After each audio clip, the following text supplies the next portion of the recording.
Hello everyone, welcome you all to this video lecture series of international relation। इस particular video lecture में हम लोग India और European union के relation के बारे में देखेंगे। हम लोग देखेंगे कि यूरोपियन यूनियन का फॉर्मेशन का क्या इतिहास रहा है, मास्ट्रिक्ट ट्रीटी क्या था। मास्ट्रिक्ट नीदरलैंड का एक शहर है।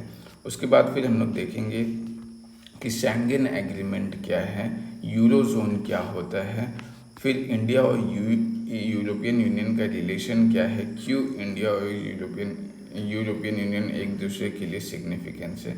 ये सब कुछ हम लोग इस ट्रीटी में देखेंगे। इवन हम लोग देखेंगे कि यूरोपियन यूनियन में कौन कौन से मेंबर कंट्रीज हैं, ब्रिटेन क्यों अलग हुआ, ये सब चीज़। चलो ठीक है, अब स्टार्ट करते हैं इस वीडियो लेक्चर को। सबसे पहले हम लोग देखते हैं कि जो वर्ल्ड वॉर 2 वाला फेज था, इस टाइम क्या होता है कि इस टाइम वर्ल्ड वॉर 2 जब तक था तब तक दो टाइप का ट्रीटी वर्ल्ड में फॉर्म होता था। या तो दो कंट्री एक दूसरे के साथ अलायंस फॉर्म करते थे और या तो फिर नॉन एग्रेशन ट्रीटी साइन करते थे। अलायंस फॉर्म करने का मतलब ग्रुपिंग। जैसे हम लोग देख सकते हैं वर्ल्ड वॉर 2 में एक्सेस पावर, एलाइड पावर होता है कि एक साइड एलाइड पावर वाला ग्रुपिंग है, एक साइड एक्सेस पावर वाला ग्रुपिंग है, मतलब ग्रुपिंग्स का फॉर्मेशन होना। या फिर दूसरा होता था non aggression treaty. Non aggression treaty में क्या होता था, एक कंट्री दूसरे कंट्री को ये प्रॉमिस करता था कि हम आप पे अटैक नहीं करेंगे। ओके, तो इस टाइप का ही ट्रीटी साइन होता था दो कंट्रीज़ के बीच में। लेकिन इसकी वजह से क्या हुआ, इसका रिजल्ट हम लोग देख सकते हैं कि इन ट्रीटीज़ की वजह से वर्ल्ड वॉर 1 होता है, वर्ल्ड वॉर 2 होता है, जो पूरे ही दुनिया में बहुत ही ज़्यादा डैमेज करता है। और इन ऐसे डैमेज को प्रिवेंट करने के लिए एक ट्रीटी साइन किया गया। ऐसे ट्रीटी का ज़रूरत पड़ा जो कंट्रीज़ के बीच में कॉपरेशन को प्रमोट करता हो, कोऑपरेटिव ट्रीटी हो। मतलब यहाँ पे अलायंस और नॉन एग्रेशन ट्रीटी जो है ये क्या हो रहा है, ये रिजल्ट कर रहा है और इसका आउटकम क्या हो रहा है, Wars, world war 1 and world war 2। लेकिन जब एक कोऑपरेटिव ट्रीटी होगा जिसमें एक कंट्री दूसरी ट्रीटी के साथ कोऑपरेट करेगा कुछ एसेंशियल मुद्दों पर, तो उससे क्या होगा कि जो पीस है वो इस्टेब्लिश्ड होगा।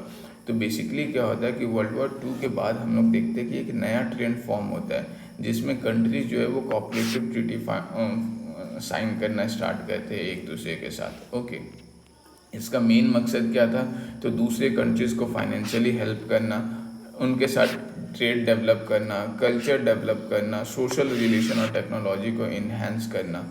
तो ये सारे जो ट्रीटी था, ये सारे ट्रीटी का मेन जो पर्पस था ये था कॉपरेशन एक दूसरे के साथ। इसमें कुछ एक्सेप्शन भी है जो वर्ल्ड वॉर 2 के बाद हम लोग देखते हैं कि कुछ ट्रीटी ऐसे भी फॉर्म हुए जो अलायंस या नॉन एग्रेशन ट्रीटी के ही लाइन पे चल रहे थे। जैसे हम लोग कोल्ड वॉर के टाइम पे देखते हैं, नाटो हो गया या वार्सो पैक्ट हो गया।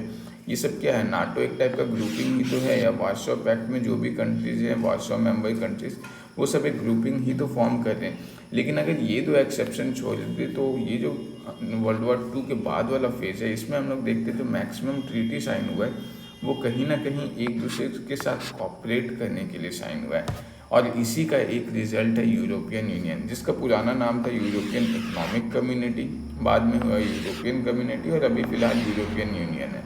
ये सब का सब सेम ही है। यूरोपियन इकोनॉमिक कम्युनिटी पुराना नाम था और ये जो यूरोपियन यूनियन है इसका फॉर्मेशन जो है वो ट्रीटी ऑफ रोम के अकॉर्डिंग हुआ था। और इसका मेन पर्पज़ यही था कि जो भी यूरोपियन नेशन है वो एक दूसरे के साथ कॉपरेट करेंगे। तो बेसिकली 1993 में क्या होता है कि मास्ट्रिक्ट ट्रीटी जो है, मास्ट्रिक्ट नीदरलैंड का एक शहर है, यहाँ पे हम लोग देख सकते हैं ये फ्रांस है, ये जर्मनी है, ये बेल्जियम है और ये नीदरलैंड है। नीदरलैंड का जो ये वाला पोर्शन है जो बेल्जियम और जर्मनी को बॉर्डर कर रहा है, यहाँ सबसे नीचे में ये वाला एरिया जो है मास्ट्रिक्ट है, जो यहाँ पे हम लोग ये देख सकते हैं। इधर जो है ये जर्मनी वाला पोर्शन है और ये वाला जो पोर्शन है ये बेल्जियम वाला पोर्शन है और ये नीदरलैंड वाला, यहाँ पे ये मास्ट्रिक्ट है। ओके, तो यहाँ पे मास्ट्रिक्ट में ट्रीटी साइन हुआ था। अगर हम लोग इसको मैप में देखना चाहे तो ये है नीदरलैंड वाला पोर्शन, इधर बेल्जियम है, ये जर्मनी है और यहाँ फ्रांस है। तो मास्ट्रिक्ट में ट्रीटी साइन हुआ था। ट्रीटी में क्या साइन हुआ था कि जो यूरोपियन यूनियन कम्युनिटी था इसका नाम बदल करके यूरोपियन कम्युनिटी कर दिया गया था और बाद में 1993 में इसका नाम बदल करके यूरोपियन यूनियन ही कर दिया गया था। और जब इसका नाम यूरोपियन यूनियन कर दिया गया तो ये केवल एक इकोनॉमिक ऑर्गेनाइजेशन नहीं था, मतलब अभी जो कॉपरेशन है वो केवल इकोनॉमिक पर्सपेक्टिव से नहीं होगा, पॉलिटिकल ऑर्गेनाइजेशन भी एक बन चुका था। मतलब इकोनॉमिक प्लस पॉलिटिकली दोनों के लेवल पे कॉपरेट करना एक दूसरे के साथ। तो अभी अगर हम लोग देखें तो ऑलमोस्ट यूरोप में लगभग 51 कंट्रीज हैं, जिसमें 27 कंट्रीज जो है वो यूरोपियन यूनियन के मेंबर्स हैं। हम लोग अगर यहाँ पे मेंबर कंट्रीज देखना चाहें तो ये देख सकते हैं कि ये जो भी ब्लू कलर में है ये सारे यूरोपियन यूनियन के मेंबर कंट्रीज हैं, जिसमें ये यूके जो है ये पहले यूरोपियन यूनियन का मतलब मेंबर कंट्रीज हुआ करता था। लेकिन बाद में क्या होता है कि यूरोपियन यूनियन में एक रेफरेंडम होता है और उसके बाद ब्रिटेन जो है वो यूरोपियन यूनियन से एग्जिट कर जाता है और इसी इवेंट को हम लोग ब्रेक्जिट बोलते हैं। ओके, तो जो इम्पोर्टेंट मेंबर्स है यूरोपियन यूनियन के उसमें कौन कौन से आ जाते हैं जो हम लोग यहाँ पे देख भी सकते हैं। यहाँ पे आपको जर्मनी दिख रहा होगा, फ्रांस दिख रहा होगा, ये इटली है, स्पेन है, पोलैंड है, रोमानिया है, आयरलैंड है, स्वीडन है, फिनलैंड है, काफ़ी सारे कंट्रीज़ यहाँ पे हम लोग देख सकते हैं। डेनमार्क है, बेल्जियम है, ऑस्ट्रिया है। तो ये सब जो है कुछ इंपॉर्टेंट कंट्रीज़ है। टोटल 27 नंबर ऑफ कंट्रीज़ है जो यूरोपियन यूनियन का मेंबर है। पहले 28 हुआ करता था लेकिन ब्रिटेन जो है वो एग्जिट कर लिया। कौन कौन से ऐसे इंपॉर्टेंट कंट्रीज़ हैं जो यूरोपियन यूनियन के मेंबर नहीं हैं और यूरोप में हैं? जैसे यहाँ पे ये ध्यान में रखना है कि ब्रिटेन ये ब्रेक्जिट के बाद अलग हो गया, रशिया मेंबर नहीं है, टर्की मेंबर नहीं है, स्विट्ज़रलैंड भी नहीं है और नॉर्वे भी नहीं है। स्विट्ज़रलैंड तो ऑब्वियस सा बात है, ये यहाँ पे आपको दिख रहा होगा, ये स्विट्ज़रलैंड वाला पोर्शन हो गया। ये ना तो वर्ल्ड वॉर 1 में या वर्ल्ड वॉर 2 में भी किसी अलायंस का पार्ट नहीं था। ये आपका नॉर्वे वाला पोर्शन हो गया, ये यूक्रेन है, ये रशिया है। ओके, यहाँ पे ये आपको टर्की दिख रहा होगा। तो ये कुछ इंपॉर्टेंट कंट्रीज़ हैं जो यूरोपियन यूनियन के मेंबर नहीं है। अगर यूरोपियन यूनियन के बारे में हम लोग देखें तो यूरोपियन यूनियन का टोटल पॉपुलेशन 75 करोड़ है, जिसमें से जो यूरोप का टोटल पॉपुलेशन 75 करोड़ है, जिसमें से 45 करोड़ पॉपुलेशन केवल यूरोपियन यूनियन में। यहाँ पे ऑल द पॉपुलेशन के दृष्टि से ये उतना ज़्यादा सिग्निफिकेंट नहीं हो जाता है, लेकिन फिर भी अगर हम लोग ग्लोबल पॉपुलेशन देखें और यूरोपियन यूनियन को अगर कोई एक कंट्री मान के चले, क्यों एक कंट्री मान के चलेंगे वो हम लोग आगे चल के देखेंगे। लेकिन अगर यूरोपियन यूनियन को एक कंट्री मान के चले तो उस केस में ये जो है ये थर्ड लार्जेस्ट पॉपुलेटेड कंट्री बन जाता है इंडिया और चाइना के बाद। ओके, तो यहाँ पे पॉपुलेशन भी यूरोपियन यूनियन का सिग्निफिकेंट है। इवन अगर ग्लोबल इकोनॉमी देखें तो ग्लोबल इकोनॉमी में यूरोपियन यूनियन का शेयर 22% है, जो यूएसए के बाद सेकेंड नंबर पे आता है। जो 6.5% पॉपुलेशन शेयर है ईयू का वर्ल्ड में। ग्लोबल जीडीपी का शेयर अगर देखिए यूरोपियन यूनियन का तो वर्ल्ड का जो भी ग्लोबल जीडीपी है उसमें ये 30% शेयर है यूरोपियन यूनियन का। तो यहाँ से हम लोग देख सकते हैं कि यूरोपियन यूनियन जो है इसका सिग्निफिकेंस कितना ज़्यादा है, चाहे वो इकोनॉमिक लेवल पे हो या पॉपुलेशन के लेवल पे हो या मार्केट एक्सेस के लेवल पे हो। इवन यूरोपियन यूनियन जो है वो दुनिया का सबसे लार्जेस्ट इंटीग्रेटेड मार्केट है। यहाँ पे हम लोग लार्जेस्ट इंटीग्रेटेड मार्केट क्यों बोल रहे हैं? इंटीग्रेटेड मार्केट कहने का मतलब है कि ये पूरा का पूरा जो भी मार्केट है यूरोपियन यूनियन में वो सब का सब एक साथ मिला हुआ है, सब कोई इंटीग्रेटेड है एक दूसरे से। जैसे सपोज कर लो फ्रांस से जर्मनी में अगर गुड्स भेजना है तो ये पूरा फ्री फ्लो ऑफ गुड्स है। कोई भी सर्विस हो, फाइनेंस हो, जितना भी पैसे का लेन देन हो, वो सब कुछ यूरोपियन यूनियन में एक कंट्री से दूसरे कंट्री में जाने में बिल्कुल फ्री फ्लो होता है। मतलब फ्रीली फ्लो कर रहा है एक कंट्री से दूसरे कंट्री में, चाहे वो गुड्स हो, सर्विसेज हो या फाइनेंस हो। तो ये चीज़ जो है ये पूरा का पूरा यूरोपियन यूनियन को एक मार्केट बना देता है और यही मार्केट दुनिया का सबसे बड़ा मार्केट भी है। इवन यूरोपियन यूनियन का खुद का एक पार्लियामेंट भी है जो हम लोग यहाँ पे देख सकते हैं। ये यूरोपियन यूनियन का पार्लियामेंट है, यहाँ पे सारे मेंबर कंट्रीज़ का जो है वो फ्लैग है। यहाँ पे अब पार्लियामेंट है तो सारे कंट्रीज़ को सीट्स भी अलॉट होगा। तो अब बात आता है किस कंट्री को कितना सीट दिया जाएगा। क्या ये इंडिया की तरह होगा कि जिस स्टेट का जितना ज़्यादा पॉपुलेशन है उसका पार्लियामेंट में उतना ज़्यादा सीट, या फिर यूएसए की तरह होगा कि हर स्टेट को इक्वली 2-2 सीट दे दिया गया है कांग्रेस में।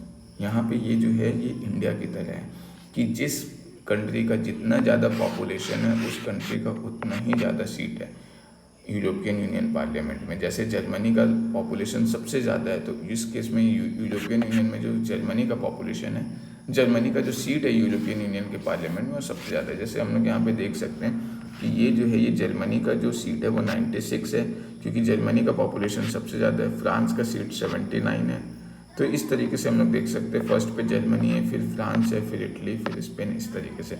यहाँ पे आपको लिस्ट ध्यान में नहीं रखने का ज़रूरत है, आपको बस इतना ध्यान में रखने का ज़रूरत है कि यूरोपियन यूनियन का जो पार्लियामेंट है उसमें जो सीट अलॉट होता है वो पॉपुलेशन के बेसिस पे होता है, और जर्मनी का पॉपुलेशन यूरोपियन यूनियन में सबसे ज़्यादा है। ओके, फिर और क्या है, इवन यूरोपियन यूनियन का जो है वो खुद का काउंसिल ऑफ मिनिस्टर्स होते हैं, यूरोपियन यूनियन का खुद का कोर्ट है, खुद का पार्लियामेंट है, खुद का सेंट्रल बैंक है। यूरोपियन यूनियन सेंट्रल बैंक, जैसे इंडिया का सेंट्रल बैंक होता है आरबीआई, वैसे यूरोपियन यूनियन का खुद का एक सेंट्रल बैंक है, और अगर सेंट्रल बैंक है तो खुद का करेंसी भी है जिसको हम लोग यूरो बोलते हैं।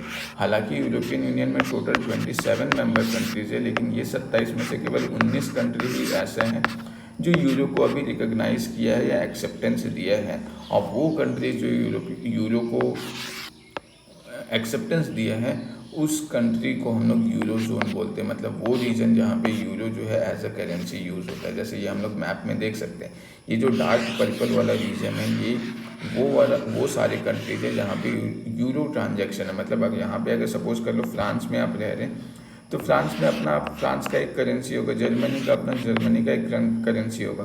तो यहाँ पे क्या है कि जब आप फ्रांस से जर्मनी मूव करोगे तो यहाँ पे क्या है कि आपको यहाँ पे करेंसी एक्सचेंज करना पड़ेगा। जैसे इंडिया से अगर आप यूएसए जाओ तो इंडिया में रूपी चलता है, यूएसए में डॉलर चलता है, तो वहाँ पे आपको जाके एक्सचेंज करना पड़ेगा।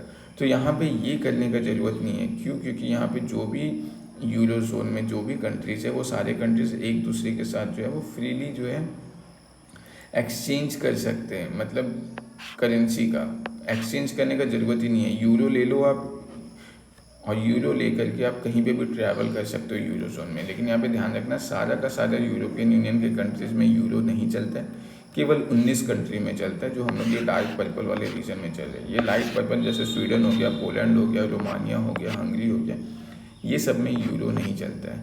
ओके, तो यहाँ पे ये चीज़ आपको ध्यान में रखना है। तो ये काफ़ी ज़्यादा कन्वीनियंट बना देता है इस चीज़ को एक जगह से दूसरी जगह ट्रैवल करने के लिए। इवन यूरोपियन यूनियन का खुद का एक कम्युनिटी ब्यूरोक्रेटिक ऑर्गेनाइजेशन है यूरोपियन यूनियन का, मतलब इवन इसका खुद का ब्यूरोक्रेट्स है। तो अब समझ में आ रहा होगा कि मैं क्यों बोल रहा था कि यूरोपियन यूनियन को मान लेते हैं एक कंट्री है जिसका 45 करोड़ पॉपुलेशन है। ऑल्दो ये सारे कंट्रीज एक दूसरे में सोवरेन है, लेकिन फिर भी काफ़ी कुछ है जो इस कंट्री को एडमिनिस्ट्रेट कर रहा है। जैसे इसका खुद का एक सेंट्रल बैंक है, इसके काउंसिल ऑफ मिनिस्टर्स होते हैं, इसका खुद का पार्लियामेंट है, खुद का करेंसी है। ओके, इवन खुद का एक ब्यूरोक्रेटिक ऑर्गेनाइजेशन है। तो ये सब चीज़ जो है ये यूरोपियन यूनियन को बहुत ही ज़्यादा स्ट्रॉन्ग बनाता है। फिर एक शेंगन एग्रीमेंट है, ये साइन हुआ था ये सारे यूरोपियन यूनियन के बीच में। और ये शेंगन एग्रीमेंट क्या बोलता है, इस एग्रीमेंट के अकॉर्डिंग जितने भी मेंबर कंट्रीज़ है वो सारे के सारे इस मेंबर कंट्रीज़ के जो भी सिटीजन्स होंगे वो सारे के सारे एक कंट्री से दूसरे कंट्री में फ्रीली ट्रैवल कर सकते हैं बिना वीज़ा या पासपोर्ट के रिक्वायरमेंट का। मतलब कि सपोज कर लो कि कोई फ्रांस में रह रहा है और इस फ्रांस सिटीजन को जर्मनी जाना है, तो उसके लिए उसको अलग से वीज़ा या पासपोर्ट बनाने का ज़रूरत नहीं पड़ता है। आई होप आपको पता होगा कि वीज़ा और पासपोर्ट में क्या डिफरेंस है।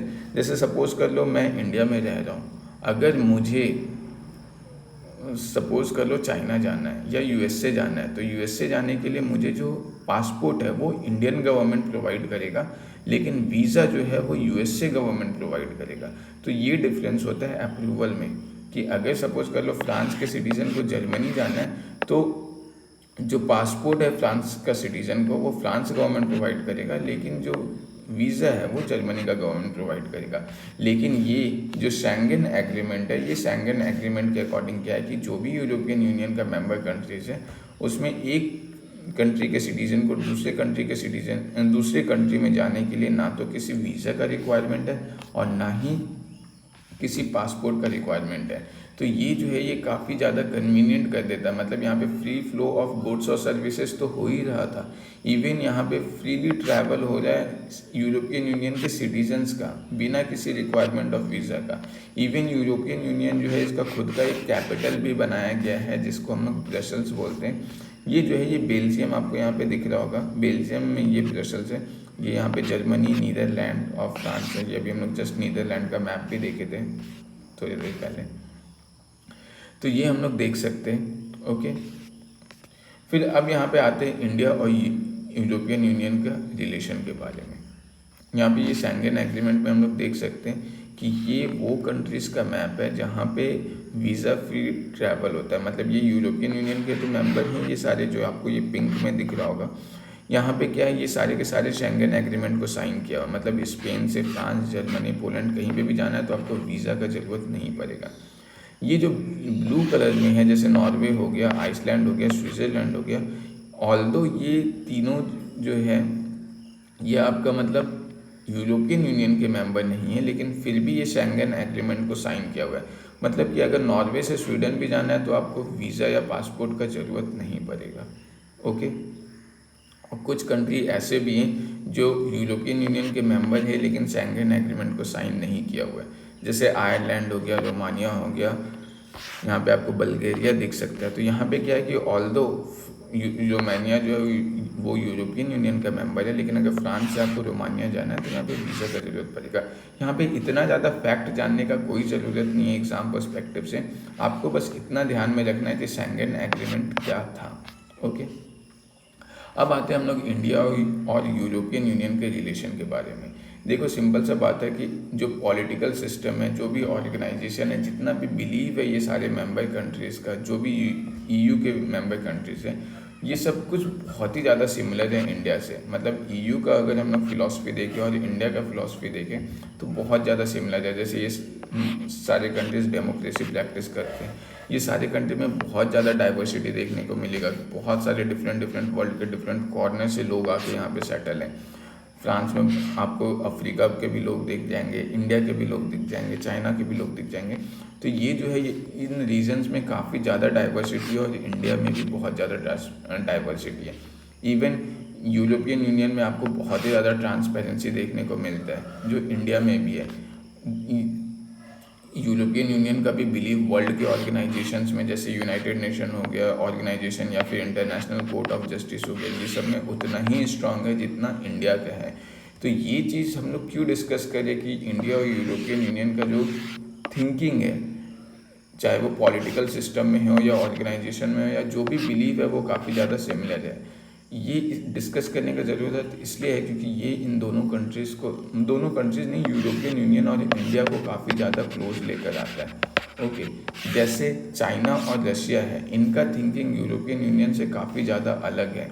जैसे सपोज कर लो चाइना और रशिया, ये कम्युनिस्ट गवर्नमेंट है, इनके सिस्टम में कोई भी ट्रांसपेरेंसी नहीं है, ट्रू डेमोक्रेसी नहीं है, एक टाइप का डिक्टेटरशिप है। इलेक्शन जो होता है वो सिर्फ और सिर्फ सो कॉल्ड इलेक्शन है। इवन ये वर्ल्ड के ऑर्गेनाइजेशंस को ऑबे भी नहीं करते उतना ज़्यादा। तो इस वजह से क्या है कि ऑटोमेटिक ईयू का जो झुकाव है वो कहीं ना कहीं इंडिया के साइड ज़्यादा हो जाता है, और चाइना, पाकिस्तान, इवन रशिया, ये सब के साइड उतना ज़्यादा नहीं होता है। ओके। तो जो सिमिलर वैल्यूज़ है ईयू और इंडिया का, वो एक स्ट्रॉन्ग रिलेशन बनाने का फाउंडेशन स्टोन तैयार करता है। इवन हम लोग देख सकते हैं कि जो यूरोपियन यूनियन है वो इंडिया का लार्जेस्ट ट्रेडिंग पार्टनर है। ये चीज़ टाइम टू टाइम बदल सकता है, इस चीज़ को आप हमेशा करंट अफेयर से अपडेट करते रहना। लेकिन at this moment European union जो है वो इंडिया का लार्जेस्ट ट्रेडिंग पार्टनर है। आप कहोगे कि ये तो यूएसए हम लोग प्रीवियस लेक्चर्स में देखे थे। यहाँ पे ध्यान रखना है यूरोपियन यूनियन कोई कंट्री नहीं है। ओके। हम लोग यहाँ पे कंट्री का बात करते हैं तब यूएसए है। जब हम लोग किसी ऑर्गेनाइजेशन का बात करें, किसी कोऑपरेटिव यूनियन का बात करें, तो उस केस में यूरोपियन यूनियन जो है वो इंडिया का लार्जेस्ट ट्रेडिंग पार्टनर है। जो हम लोग यहाँ पे देख भी सकते हैं, ये कटआउट है। ओके। यहाँ पे साफ साफ लिखा हुआ है कि EU is India's largest trading partner and investor. Same यहाँ पे भी हम लोग देख सकते हैं, ये विकीपीडिया का है। ऑल्दो विकीपीडिया उतना ज़्यादा रिलायंट नहीं होता, लेकिन फिर भी हम लोग यहाँ पे इस चीज़ को कंफर्म कर सकते हैं। फिर यूरोपियन यूनियन जो है वो बहुत ही बड़ा इन्वेस्टर है इंडिया में। इंडियन इकोनॉमी के लिए यूरोपियन यूनियन बहुत ही ज़्यादा प्रॉफिटेबल साबित होता है। इवन इसको हम लोग इस चीज़ से एविडेंट कर सकते हैं कि इंडिया में लगभग 6000 यूरोपियन यूनियन का कंपनी जो है वो इंडिया में काम कर रहे हैं, जिससे क्या हो रहा है कि लगभग 60 लाख मतलब 6 मिलियन एम्प्लॉयमेंट इंडिया में जनरेट करता है केवल यूरोपियन यूनियन, चाहे वो डायरेक्ट वे में हो या इनडायरेक्ट वे में हो। तो चाहे वो एम्प्लॉयमेंट जनरेशन के पर्सपेक्टिव से हो या फिर टेक्नोलॉजी के पर्सपेक्टिव से हो, यूरोपियन यूनियन इंडिया के लिए बहुत ज़्यादा प्रॉफिटेबल है, बहुत ज़्यादा सिग्निफिकेंट है। इवन जो ग्रीन एनर्जी, अभी इंडिया जो क्लीन एनर्जी को लेकर चल रहा है, रिन्यूएबल एनर्जी के पे जो फोकस है, साइबर सिक्योरिटी का जो थ्रेट है, इस पर भी यूरोपियन यूनियन इंडिया को बहुत ज़्यादा हेल्प कर सकता है। जो हम लोग देख सकते हैं कि क्या क्या सिमिलैरिटी है इंडिया और यूरोपियन यूनियन में रिलेटेड टू पॉलिसीज़।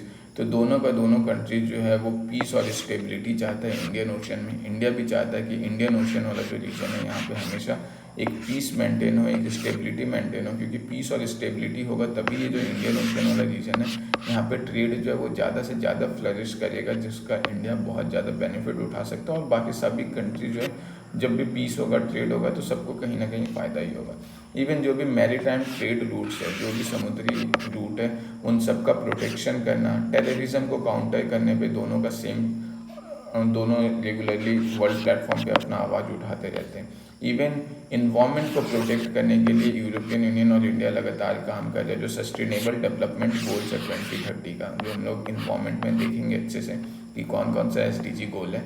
तो जो सस्टेनेबल डेवलपमेंट गोल है 2030 का, इन सबको फुलफ़िल करने में इंडिया और यूरोपियन यूनियन दोनों के दोनों काफ़ी ज़्यादा कमिटेड हैं।